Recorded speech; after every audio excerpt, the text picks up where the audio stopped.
Hello दोस्तों, Shashi sir YouTube channel में आप सभी का स्वागत है। आज हम लोग देखेंगे यूपी विशेष के कुछ प्रश्न और हिंदी के प्रश्न जो बहुत ही इम्पोर्टेंट है और परीक्षाओं में पूछे जाते हैं। इस प्रकार के क्वेश्चन तो बने रहिए हमारे साथ। और ये आज का पहला सवाल देखते हैं। खेल दिवस किस खिलाड़ी की याद में मनाया जाता है? खेल दिवस किस खिलाड़ी की याद में मनाया जाता है? तो आपका ऑप्शन नंबर ए है सचिन तेंदुलकर, बी है ध्यानचंद, सी है गोपीचंद और डी है दारा सिंह। तो इसमें आपका ऑप्शन कौन सा सही होगा? तो ऑप्शन नंबर आपका बी इज करेक्ट होगा। B Dhyanchand is right answer. Dhyanchand की याद में मनाया जाता है। आइए दूसरा क्वेश्चन देखते हैं। दूसरा क्वेश्चन है, साकेत किस महाजनपद की राजधानी रहा है? साकेत किस महाजनपद का राजधानी रहा है? तो ऑप्शन नंबर ए है काशी, बी है चेदी, सी है कौशल और डी है इनमें से कोई नहीं। तो ऑप्शन नंबर कौन सा सही होगा? आपका option number C is correct answer. आइए, राज्य में सर्वाधिक जनसंख्या वाला जिला कौन सा है? राज्य में सर्वाधिक जनसंख्या वाला जिला कौन सा है? तो ऑप्शन नंबर ए है इलाहाबाद, बी गाजियाबाद, सी आजमगढ़ और डी मुरादाबाद। तो ऑप्शन कौन सा सही होगा? Option number A is correct होगा। आपका ऑप्शन नंबर ए सही होगा। कौन सा? इलाहाबाद। इलाहाबाद। प्राणी उद्यान उत्तर प्रदेश में कहाँ स्थित है? प्राणी उद्यान उत्तर प्रदेश में कहाँ स्थित है? तो प्राणी उद्यान उत्तर प्रदेश में कानपुर व लखनऊ। कानपुर व लखनऊ। निम्न में किस जिले की जनसंख्या सबसे कम है? किस जिले की जनसंख्या कम है? तो आपका ऑप्शन है महोबा, बी है हमीरपुर, सी है श्रावस्ती, डी है चित्रकूट। तो कौन सा ऑप्शन सही होगा? तो option number A Mahoba is correct answer. A option आपका सही होगा। 6 नंबर पर आ जाते हैं। देश में उत्तर प्रदेश राज्य का क्षेत्रफल की दृष्टि से कौन सा स्थान है? क्षेत्रफल की दृष्टि से कौन सा स्थान है? तो ऑप्शन नंबर ए है दूसरा, बी है प्रथम, सी है पांचवा और डी है चौथा। तो कौन सा ऑप्शन सही होगा? तो option number D is correct होगा, चौथा। देश में उत्तर प्रदेश राज्य का क्षेत्रफल की दृष्टि से चौथा स्थान है। अगला क्वेश्चन आते हैं। उत्तर प्रदेश में प्रथम बायोटेक पार्क कहाँ अवस्थित है? तो उत्तर प्रदेश में बायोटेक पार्क कहाँ है? तो पहला ऑप्शन है इलाहाबाद, बी है लखनऊ, सी है दुधवा पार्क और डी है सारनाथ। तो कौन सा ऑप्शन होगा? तो ऑप्शन नंबर आपका उत्तर प्रदेश में प्रथम बायोटेक लखनऊ में है। कहाँ है? तो लखनऊ में। Option number B is correct होगा। आ जाते हैं अगला क्वेश्चन। अगला क्वेश्चन है, लठमार होली के लिए निम्न में से कौन सा स्थान प्रसिद्ध है? लठमार होली के लिए कौन सा स्थान प्रसिद्ध है? तो पहला है वृंदावन, दूसरा है गोवर्धन और सी है बरसाना और डी है गोकुल। तो कौन सा ऑप्शन होगा? तो option number C is correct होगा, बरसाना। कौन सा? बरसाना इज करेक्ट होगा। आते हैं अगला। 1925 ईस्वी को उत्तर प्रदेश के किस शहर में भारतीय राष्ट्रीय कांग्रेस का अधिवेशन हुआ था?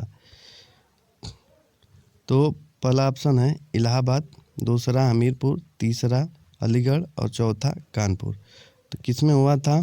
तो आपका ऑप्शन नंबर डी करेक्ट होगा, कानपुर में हुआ था। 1925 ईस्वी को उत्तर प्रदेश के कानपुर शहर में भारतीय राष्ट्रीय कांग्रेस का अधिवेशन हुआ था। उत्तर प्रदेश के राज्य पशु का नाम क्या है? उत्तर प्रदेश के राज्य पशु का नाम क्या है? तो उत्तर प्रदेश के राज्य पशु का नाम क्या है? तो पहला ऑप्शन है गाय, दूसरा हिरन, तीसरा बाघ, चौथा बारहसिंगा। तो कौन सा ऑप्शन होगा? तो ऑप्शन नंबर डी बारहसिंगा इज करेक्ट होगा। अब आ जाते हैं हिंदी के कुछ प्रश्नों को लिए हैं यहाँ पर। तो हिंदी के प्रश्न देख लीजिए। भाषा की सबसे छोटी इकाई है। भाषा की सबसे छोटी इकाई क्या है? तो पहला है ऑप्शन शब्द, बी है व्यंजन, सी है स्वर और डी है वर्ण। तो भाषा की सबसे छोटी इकाई क्या है? तो भाषा की सबसे छोटी इकाई वर्ण है। क्या है? वर्ण या ध्वनि। तो ध्वनि ऑप्शन में नहीं है तो इस क्या लगाएंगे? वर्ण लगाएंगे। तो option number D is correct. वर्णमाला कहते हैं, वर्णमाला किसे कहते हैं? तो वर्णमाला पहला ऑप्शन है शब्दों के समूह को, बी नंबर है वर्णों के संकलन को, सी है शब्द गणना को और डी है वर्णों के व्यवस्थित समूह को। तो option number D is correct होगा। वर्णों के व्यवस्थित समूह को वर्णमाला कहते हैं। यदि आप लोगों ने वर्णमाला का हमारा वीडियो नहीं देखे हैं तो यूट्यूब पर उपलब्ध है, जाकर उसको देख लीजिएगा। तो आइए अगला सवाल देखते हैं। अगला सवाल है निम्न में से शुद्ध वर्तनी का चयन कीजिए। शुद्ध वर्तनी का चयन करना है। तो पहला ऑप्शन है उन्नति, बी नंबर है उन्नति, सी नंबर है उन्नति और डी नंबर है उन्नति। तो कौन सा ऑप्शन होगा? तो option number D is correct होगा, उन्नति। डी ऑप्शन सही होगा। शुद्ध वर्तनी का चयन कीजिए। शुद्ध वर्तनी का चयन कीजिए। अन्वेषण, अन्वेषण, अन्वेषण, अन्वेषण। तो ऑप्शन नंबर कौन सा होगा? कमेंट करके बता दीजिएगा। Option number A is correct होगा। ए क्या होगा? सही होगा, अन्वेषण। संधि कितने प्रकार की होती है? संधि कितने प्रकार की होती है? तो संधि 3 प्रकार की होती है। कौन कौन? स्वर संधि, व्यंजन संधि, व्यंजन संधि और विसर्ग संधि। विसर्ग संधि 3 प्रकार की होती है संधि। सदैव में प्रयुक्त संधि का नाम बताना है। कौन सी संधि है? तो पहला ऑप्शन है व्यंजन, दूसरा स्वर और तीसरा विसर्ग और डी नंबर इनमें से कोई नहीं। तो कौन सा ऑप्शन होगा? तो option number B is correct होगा। कौन सा संधि है? स्वर संधि। स्वर संधि में स्वर संधि के 5 प्रकार हैं। तो स्वर संधि में किसका है? तो वृद्धि स्वर संधि का, वृद्धि स्वर संधि का ये उदाहरण है। तो वृद्धि संधि नहीं है तो इसमें क्या लगाएंगे? स्वर संधि लगाएंगे, स्वर संधि। आइए अगला क्वेश्चन। जो धातु या शब्द के अंत में जोड़ा जाता है उसे क्या कहते हैं? उसे क्या कहते हैं? तो जो धातु या शब्द के अंत में जोड़ता है उसे क्या कहते हैं? समास कहते हैं, अव्यय कहते हैं, उपसर्ग कहते हैं, प्रत्यय कहते हैं। तो शब्द के अंत में क्या लगाया जाता है? शब्द के अंत में प्रत्यय लगाया जाता है। तो शब्द के अंत में प्रत्यय होगा। और शब्द के शुरू में क्या लगाया जाता है? उपसर्ग लगाया जाता है। तो शब्द के शुरू में पूछे तो उपसर्ग और अंत में पूछे तो प्रत्यय लगाया जाता है। क्या लगाया जाता है? प्रत्यय। तो ऑप्शन नंबर डी सही होगा। अगला क्वेश्चन। प्रख्यात में प्रयुक्त उपसर्ग है। प्रख्यात में प्रयुक्त उपसर्ग है। तो पहला ऑप्शन है प्र, दूसरा ऑप्शन है त और सी नंबर है प्रक और डी नंबर है आत। तो लास्ट वाला तो होगा नहीं। इसमें लास्ट में जो है, लास्ट में त नहीं होगा। उपसर्ग पूछा है तो शुरू में लगेगा। आत नहीं होगा। प्रक, प्रक में आधा ख है तो ये भी नहीं होगा।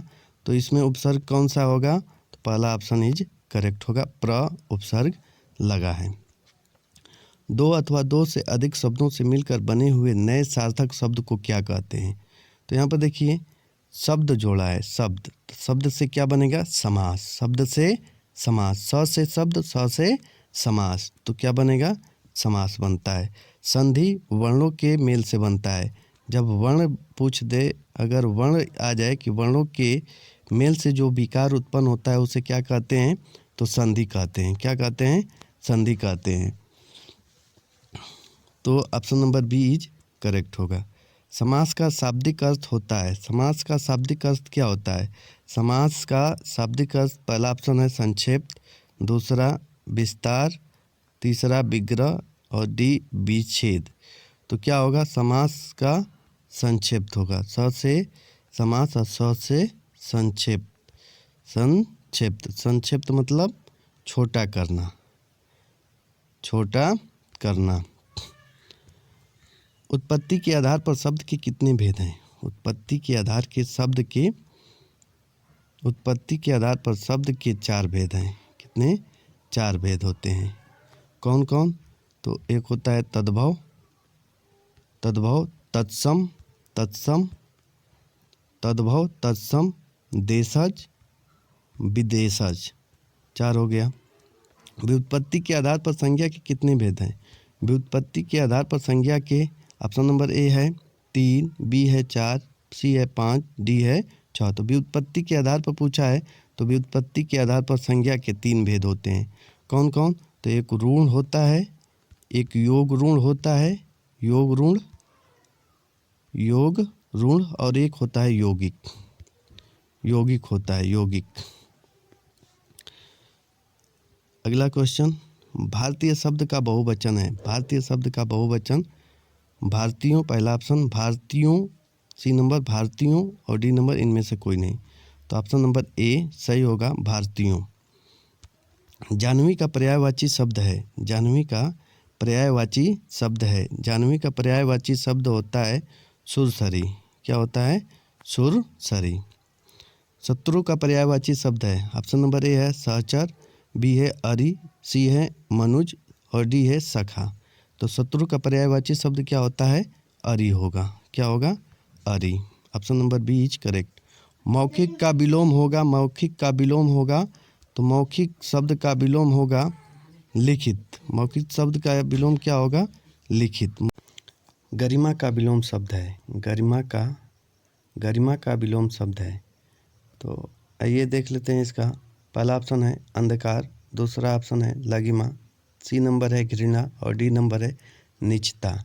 तो गरिमा का विलोम क्या होगा? लगिमा होगा। Option number B is correct. अगला क्वेश्चन देख लेते हैं। समय की दृष्टि से अनुकूल। पहला ऑप्शन अनुकूल, बी नंबर समानुकूल और सी नंबर प्रतिकूल और डी नंबर समयानुकूल। तो आपका ऑप्शन नंबर कौन सा होगा? तो option number D is correct, समयानुकूल। जिसकी गर्दन सुंदर हो, जिसकी गर्दन सुंदर हो क्या कहते हैं? तो पहला ऑप्शन है सुदर्शन, बी नंबर सुगत और सी नंबर सुगर्दन और डी नंबर सुग्रीव। तो option number D is correct. आज बहुत पानी गिरा। आज बहुत पानी गिरा कौन सा वाक्य है? साधारण वाक्य है, मिश्रित वाक्य है, संयुक्त वाक्य है, उपवाक्य है। तो कौन सा होगा? आज पानी बहुत गिरा, यानी आज बहुत पानी गिरा कौन सा वाक्य है? तो साधारण वाक्य है। तुलसीदास ने कहा कि विनाश काल में मनुष्य की बुद्धि भ्रष्ट हो जाती है कौन सा वाक्य है? तो इसमें पहला ऑप्शन है साधारण, दूसरा सरल वाक्य, सी नंबर संयुक्त वाक्य और डी नंबर मिश्रित वाक्य। तो कौन सा होगा इसमें? कौन सा होगा? तो ऑप्शन नंबर डी मिश्रित होगा। की शब्द आया है तो की शब्द आने से, की शब्द जब आता है तो मिश्रित वाक्य होता है। अगला क्वेश्चन, आँख की किरकिरी होना। आँख की किरकिरी होना। तो आँख की किरकिरी होना पहला ऑप्शन है अप्रिय लगना, धोखा देना, सी नंबर है कष्टदायक और डी नंबर है बहुत प्रिय होना। तो इसमें कौन सा सही होगा? तो ऑप्शन नंबर ए अप्रिय लगना, अप्रिय लगना। गंगा में सागर भरना का अर्थ है, गंगा में सागर भरना का अर्थ है सरस दोहे की रचना करना, मूर्खतापूर्ण काम करना और असंभव काम करना, थोड़े शब्दों में अधिक कहना। तो option number D is correct, थोड़े शब्दों में अधिक कहना। अस्थाई भावों की कुल संख्या कितनी है? अस्थाई भावों की कुल संख्या कितनी है? तो अस्थाई भाव यानी रसों की कितनी संख्या है? तो रसों की संख्या 9 है। चरण कमल बंदो हरिराई में कौन सा अलंकार है? चरण कमल बंदो हरिराई में श्लेष, उपमा, रूपक, अतिशयोक्ति। तो चरण कमल बंदो हरिराई में कौन सा है? तो रूपक अलंकार है, क्योंकि चरण का तुलना कमल से किया जा रहा है। तो जहाँ उपमेय में उपमान का भेद आरोपित हो वहाँ रूपक अलंकार होता है। तो आइए अगला क्वेश्चन देखते हैं। 3 बेर खाती थी वे 3 बेर खाती है में कौन सा अलंकार है? तो यहाँ पर जब दो शब्द आ जाए और उनका अर्थ अलग अलग हो तो वहाँ पर कौन सा अलंकार होता है? यमक अलंकार होता है। कौन सा अलंकार होता है? तो यमक अलंकार होता है। तो यहाँ पर 3 बेर खाती थी वे 3 बेर खाती है, यानी 3 बेर, बेर मतलब होता है बैर, जो खाने वाला होता है बैर, देहात में बैर बोला जाता है, बैर, तो बैर हो गया। और 3 बेर खाती है, 3 बेर खाना जो खाया जाता है तो खाती है 3 बेर, तो 3 बार खाती है, 3 बेर खाती थी, यानी 3 बेर, यानी 3 बेर खाती है, खाती थी, 3 बेर खाती है, 3 बेर खाती है। तो एक का मतलब हो गया बैर और एक का मतलब हो गया बार, तो क्या हो जाएगा यहाँ पर? यमक अलंकार हो जाएगा। तो आज के लिए इतना ही। बने रहिए हमारे साथ, और वीडियो पसंद आया हो तो वीडियो को लाइक शेयर कमेंट ज़रूर कीजिएगा। आपका एक लाइक और एक कमेंट हमें अगला वीडियो बनाने के लिए प्रोत्साहित करेगा, और हम इसी तरह आप लोगों को वीडियो प्रोवाइड कराते रहेंगे प्रत्येक दिन। तो बने रहिए हमारे साथ शशि सर यूट्यूब चैनल के साथ। और जो लोग हमारा वर्णमाला या जितने भी वीडियो डाले हैं अगर आप लोग नहीं देखे हैं तो देख लीजिएगा।